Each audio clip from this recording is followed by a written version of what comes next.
Hi, I'm Terrell Turner, the host of the Business Talk Library, and today I have a great guest on. And as you know, if you've been watching any of our episodes, I always love having finance professionals on. I mean, maybe it's because I'm a little biased because, that's my background, but I think when it comes to running, leading, and growing a business, the finance component of that strategy is very, very important. So I want to welcome to the show, Lance Rubin. So welcome to the show, Lance. Thanks, Terrell. Great to be here. Absolutely, absolutely. Now, before we jump into, the story and what your two companies are doing, tell us a little bit. What was your background before starting Full Stack Modeler? So I was an accountant, pretty much like yourself. I spent a lot of the time in PwC. I studied accounting, was an article clerk. Yes, I did. I heard your other interview with someone else talking about inventory and counting inventory. So I counted medical equipment and catheters once. I've also counted, a whole range of weird and wonderful things. But yeah, sort of went through the traditional path, becoming a chartered accountant in South Africa. So for those, and thanks for pronouncing my name the way South Africans pronounce it, as opposed to Americans or Aussies. So I spent a lot of my time just getting the fundamentals of accounting. And I always loved Excel. So I always loved Excel from the start. When I started, I actually had Lotus and Excel, and just always I was looking for ways in which to improve the way I do my audits and I manage data. My late father was in technology. So I was always loved technology and I loved accounting and finance. And then I didn't know what I wanted to do. So I figured, well, let me just get an accounting and finance degree and then I'll figure that stuff out later. The GFC came along, I left accounting and went into an investment bank. So learned financial modeling as part of that, corporate finance, mergers, IPOs, was doing all sorts of crazy models. The GFC hit and sort of went back into the finance team because really I realized that the skills of financial modeling are actually really useful in finance. And most people were just doing like budgets and forecasting. They weren't actually doing modeling. Now, budgeting and forecasting is a type of modeling, but modeling is a much bigger thing. It's about scenario analysis and sensitivities and what if and simulations if you want to get complex. But there's a huge opportunity. And so I went into finance, spent 7 years at the National Australia Bank, which is one of the big four banks locally. And I had a team of 26 staff. And then I realized in the end that there was an opportunity for me to do more than just train my team. And so through multiple restructures, I decided to take the golden ticket and start my own business. So Model Citizn started 4.5 years ago. And through that, I've always been focused on technology and, recently launched Full Stack Modeler with two other modeling firms in the UK, being Clarity and Gridlines. So my co-founders are passionate about modeling, changing the way that finance professionals add value. So that's what brought me here, really, and it's pretty exciting. Nice, nice. Now, one of the things that is interesting to me is, as you started off in kind of the accounting route of working in public accounting, what was that mental shift like going from accounting to more finance? Because there are a lot of people that I know that have an accounting background, and sometimes they don't really understand the different mindset that you have to be in finance versus the technical accounting side.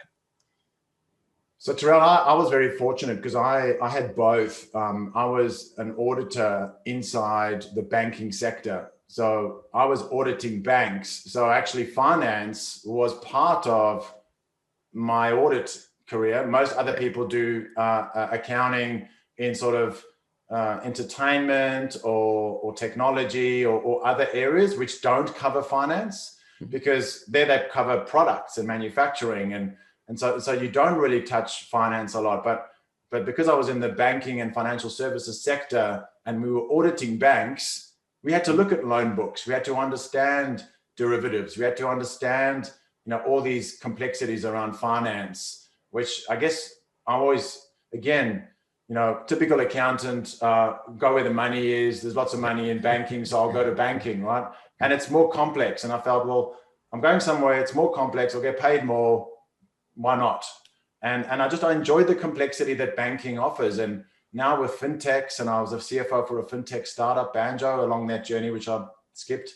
But, you know, having the skills and understanding finance is hugely powerful. So I think when you combine finance and accounting together, then I think it's a great recipe for just to achieve almost anything, because understanding finance, as you say, is not the same as accounting, and it's important to understand that distinction. Gotcha. Gotcha. And then the other thing was, as you started to, develop, Model Citizen, and the idea came about that, like, was there, what was that like, going from, hey, you had worked in these major organizations, you had worked with banks, but now you were getting to that point where it's like, hey, I want to, say, take that golden ticket and do my own thing. What was that process like for you? It was scary. I mean, there's no other word to say. It was scary, but I had an opportunity in my career. The payout that I got from my salary was effectively a 10-month payout, right? Wow. So I basically had paid out as part of a redundancy. I got paid 10 months worth of salary. And so I thought, well, I'm going to invest in myself. There's extra 2 months. And I told my wife this, and I said, well, I'm going to take a year. I'm going to try. And if I fail, I'll go back and get a job. And actually, the worst I've lost is 2 months of salary, right? Absolute worst. But again, being an accountant, I didn't want to do that completely on its own. So I actually became a permanent part-time CFO for a startup. So I left the corporate, jumped into a smaller organization, doing 2 days a week as their CFO. So, the 10 months of sort of, how would I say, buffer time or cushion money became, very quickly became 12, because I was earning 2 days a week an income. And so it just sort of happened. Like, it just, the risk and the anxiety around starting my own business, things started to accelerate. I got a virtual assistant. I started to scale my time. I now have 5 full-time staff. And I've got, a range of a dozen contractors working for me all over the world, where we pull them in on a project basis. So a lot of the work we do is project based. And it's exciting. And then now with full stack, now I'm doing a whole new thing around a SaaS business, which is obviously software as a service, but in the education space. I used to train people, but I was traveling to India and Sri Lanka and South Africa and across Australia and New Zealand. But as a result of the pandemic, I can't travel anymore. You can't leave Australia. And so, this was an opportunity to actually still do education and training, but in a digital way. Gotcha. Awesome. So speaking of that, so let's talk a little bit more about, when people look at Model Citizen, like when they're, what are the services or the products that Model Citizen offers? So our elevator pitch, nice and short and sharp, is we help businesses solve complexity by making relevant, informed, and purposeful decisions with insight. So for us, our service is to help better decision making. Now that's the why in what we're trying to do. The how, we might build Power BI analytics, we might do a little bit of automation of some of the data to do that, and we build financial models. So probably 60 to 70% of our work is building financial models in Excel. And they're called 3-way financial models because they've got an income statement, a balance sheet, and a cash flow. So they look at all of the aspects of business strategy, not just the profit and loss. So revenue vanity, profit sanity, cash is king. And we look at cash. So we cash flow modeling a range of different companies from small to large. So it's a consulting business. I mean, fundamentally, we're a consulting business. Yeah, I can definitely say that there's huge value there. I know one of the roles that I had where I was working with a company, and we were in the process where we went through 2 acquisitions where we bought a company for 20 million, then we bought another one for about 22 million, and then we raised 40 plus million in private equity funding. And I will say the models that we built, similar to what you said, the 3-way model. So it became huge in helping us navigate decisions. I think a lot of times business owners don't quite understand the value, or even just business leaders understand the value they get when they actually start getting a 3-way model versus just a P&L, and that's it. Yeah, totally Mhm. agree. So now when it comes down to full stack modeler, so what is it that people can expect from a full stack modeler? So full stack is really, as I said, bringing my knowledge and experience and my co-founder's knowledge and experience. So Kenny Whitelaw Jones has been in project finance for a very long time, most of his career, training people to build project finance models. So those are massive models around energy and gas and roads, bridges, infrastructure. Like that's a whole new level of modeling. That's 25, 30 years of cash flows projections, right? With construction, monthly construction moving into quarterly operating. So I think Kenny's going to do that part. There's Giles who's going to focus on Excel.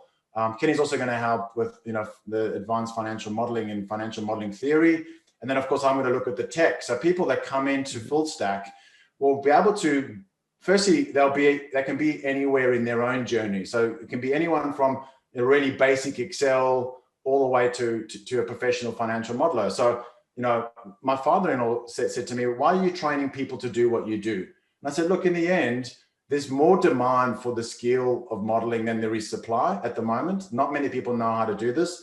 And I want to help people. I want to be able to enable them. So what we're building is a community. So one, we've got content, which is Excel mastery, advanced financial modeling, and financial modeling tech, which is the part that I look at. So as I said, look at all the different parts, but this is a community. So people will not only get the content, but they'll be part of the community. We'll be able to solve each other's problems. We'll be having live sessions. We're going to talk about mindset and disc profiling and self-awareness and personal canvas, which is one of my favorites, which is like a business canvas, but for a person, right? So you look at your personal canvas and say, well, where do I want to go? What am I going to do? Because if I don't have purpose and things start to get difficult, then I'm going to give up. But if I have purpose, and for me, my purpose is to help finance professionals understand the power of decision making beyond just Excel, beyond just understanding finance and accounting, but actually you can have such an amazing life. I've seen such amazing countries and met so many amazing people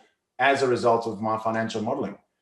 So I think we want people to embrace it. We also want to help people that are really struggling. So I think now modeling is becoming more frequent and people are doing lots of copying and pasting, or they're very inefficient. And in fact, what often happens is you have like your expert Excel guy or girl for that matter, sitting in a corner, smashing out all the spreadsheets. And actually we want to release those people because we think that they've got other talents outside of just building Excel. So we want to enable the technology to make their job easier so they could do other amazing things. So Full Stack Modeler is an online learning training community for financial modelers and finance professionals. Awesome. So now if people are looking for Model Citizn online, where can they find it? So just modelcitizn.com, MODELCITIZN. There's no E in citizen because there were fashion models that got Model Citizn with an E first before me. And so I had to and I wanted .com, so I had to drop the E. And of course I did martial arts. So Zen and the Zen Buddhist and kind of aligns to the martial arts. So modelcitizn.com. And then, for Full Stack, it's www.fullstackmodeler, 2 L's for modeler, but we also bought the single L because I know that's the American spelling. We've got that as well, .com. So both of those. Awesome. Now, are you guys on social media? Do you share any content there or any updates? Oh, absolutely. Yeah. So I'm LinkedIn's probably the best place to get me. There's obviously the LinkedIn page for both Model Citizn and Full Stack. I've wrote and collaborated with experts around the world on an article series called Spreadsheeter to Financial Modeler. And we have a financial modeling knowledge hub. So we actually built an app using Glide apps. I don't know if you've ever seen it. It's got like a Google Sheet back in and it's got a customized front end, no to low code. And so it's a knowledge app that we built. With a whole range of materials. So I've written lots of LinkedIn articles that people can have a look at. And we're going to continue to do that. We've also got a YouTube channel for both Full Stack Modeler and Model Citizn. I've got YouTube channels. And then I created a YouTube channel a number of years ago around the future of financial modeling, because modeling is changing so quickly that the tools that we're using are going beyond just Excel. So Excel's not dead, but there's a lot of other things that we need to know and how to use things like Power BI, for example. Mm-hmm. Awesome. Awesome. Now, I also heard that you will be doing some kind of contribution to the numbers guy. So can you give us a little bit of preview about what we can possibly expect there? Yeah, so I think J Mac and Carl and I have been talking for a number of years around how we help the numbers guys and sort of that there's content that they put out which is very useful to the community.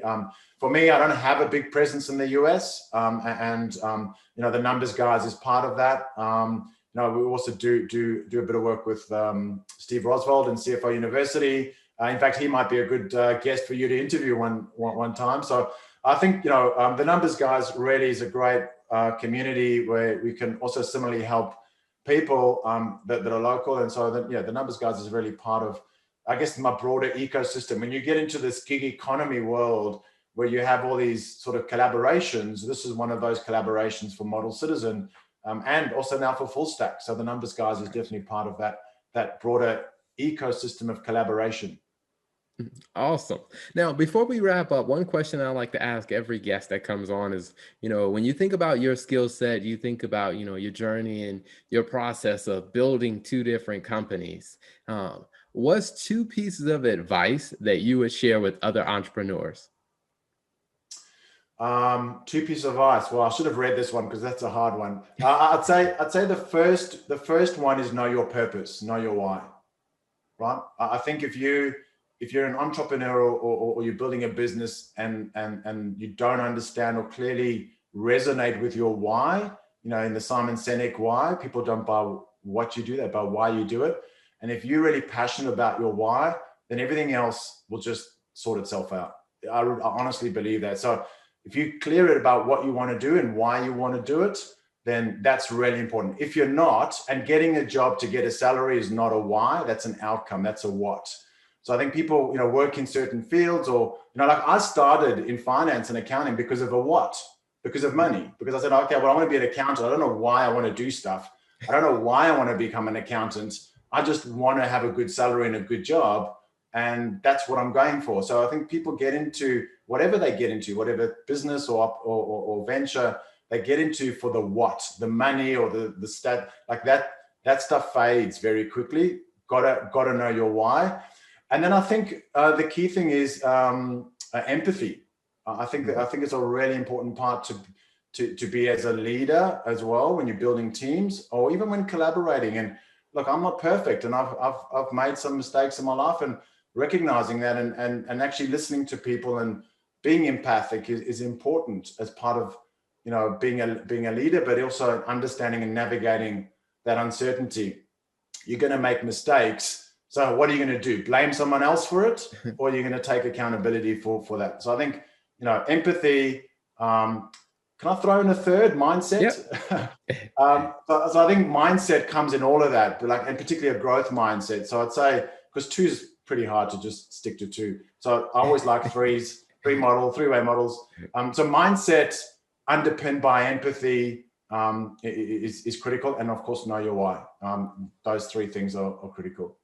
Awesome. Well, Lance, thank you so much for coming on the show. Always a pleasure to have other great finance minds, and we'll definitely include the link so people can find Model Citizn and Full Stack Modeler to join the community to really take their modeling, their understanding of modeling, and just the importance and their skill set in that area to the next level. So thanks for coming on the show. Awesome. Thanks, Terrell. Thanks for having me. Thank you for tuning in to the Business Talk Library. If you like our content, be sure to follow us on social media. And if you want to see more of our exclusive content, you can subscribe and become a member on patreon.com/Business Talk Library. Hey, the Business Talk Library is the place where business makes sense.